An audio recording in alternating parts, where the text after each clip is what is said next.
Thank you so much. Thank you.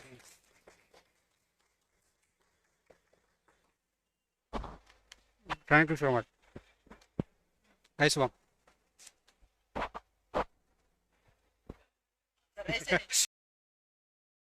कुछ कहने से पहले माँ शारदे, माँ भारती के चरणों में कोटि कोटि नमन और आप सभी भाई बंधुओं को हार्दिक अभिनंदन। आज बड़े हर्ष उल्लास प्रसन्नता आह्लाद का दिन है कि हम लोग शिक्षक दिवस के शुभ अवसर पर स्टडी पॉइंट पटना के तत्वाधान में कैंपस में आप सब एकजुट हुए हैं। प्यारे साथियों, जैसा कि आप जानते हैं कि डॉक्टर सर्वपल्ली राधाकृष्णन का जन्म 5 सितंबर 1888 को हुआ था। वो भी एक सामान्य परिवार से बिलोंग करते थे। वो हमारे देश में मूल रूप से दार्शनिक और राजनेता का कार्य किया। डॉक्टर सर्वपल्ली राधाकृष्णन अपना शिक्षा दीक्षा पूर्ण करने के बाद कई वर्षों तक शिक्षक के रूप में कार्य किए और सन 1949 से लेकर 1952 ईस्वी तक सोवियत संघ का राजदूत के पद पर आसीन हुए। तदुपरांत 1952 से लेकर के सन 1962 तक लगातार 2 बार उपराष्ट्रपति के पद जैसे गौरवान्वित पद को सुशोभित किए। इसके उपरांत हमारे देश में सन 1962 से 1967 तक देश के राष्ट्रपति के पद का भी सुशोभा बढ़ा है। जब 1962 में डॉक्टर सर्वपल्ली राधाकृष्णन राष्ट्रपति बने, कुछ छात्र छात्राओं ने इनसे आग्रह किया कि हम आपके जन्मदिन को सेलिब्रेट करना चाहते हैं, मनाना चाहते हैं।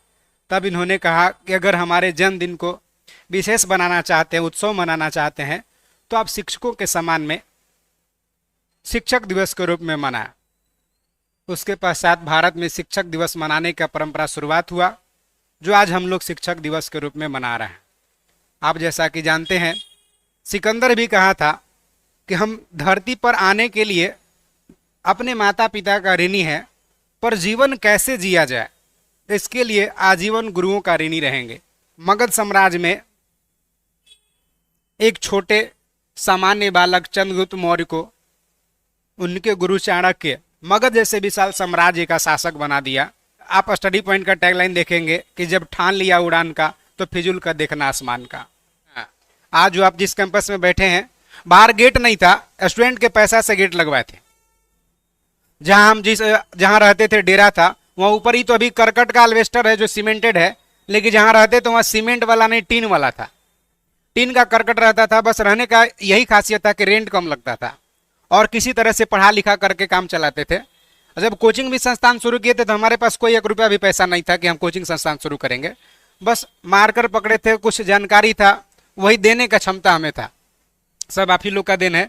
आप ही लोग आज पंकज को पंकज कुमार बना दिए हैं। सबसे पहले आप लोग के बारंबार शुक्रिया कि इतना सपोर्ट, समर्थन, प्रेम, सम्मान करते हैं।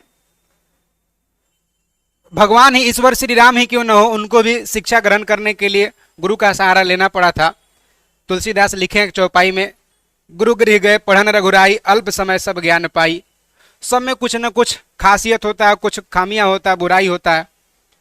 जब श्री राम प्रभु अपने गुरु से, गुरुकुल से शिक्षा लेकर के वापस अयोध्या लौट रहे थे, उनके गुरु का एक ही कहना था कि हे राम, हमसे वही सिर्फ ग्रहण करे जो हमारी खूबी होगा, हमारी जो अच्छाई है, जो हमारी बुराई है, हमें जो खराबी वो ग्रहण करके ना जाए।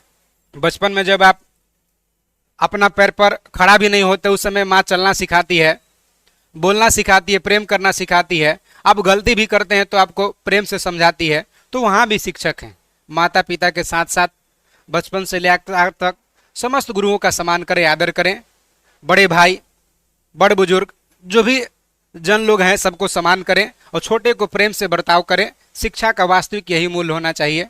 और आप लोग पढ़े लिखे कलमकार हैं, पढ़े लिखे जानकार हैं। आप कुछ ही दिनों में कहीं ना कहीं देश के सरकारी पदों पर कार्यरत होंगे, तो आप संघर्षशील अभी हैं। लोग कहते हैं कि तैयारी कर रहे हैं, नहीं होगा, मार्ग में रोड़ा है, बाधाएं हैं। संघर्ष सबके होता है, संघर्ष का जीवन सबके होता है। संघर्ष व्यक्तिगत होता है, जबकि सफलता सार्वजनिक उत्सव बन जाता है। आप संघर्ष के दिन में गुजर रहे हैं, आपको संघर्ष करना होगा। अंतोगत्वा मैं आप सबसे यही कहूँगा कि राहों में मुश्किलें हो तो हिम्मत और बढ़ती है, कोई रास्ता रोके तो जुर्रत और बढ़ती है, बिकने को जाओ तो दाम घट जाते हैं अक्सर, ना बिको तो कीमत और बढ़ती है। Thank you so much, love you.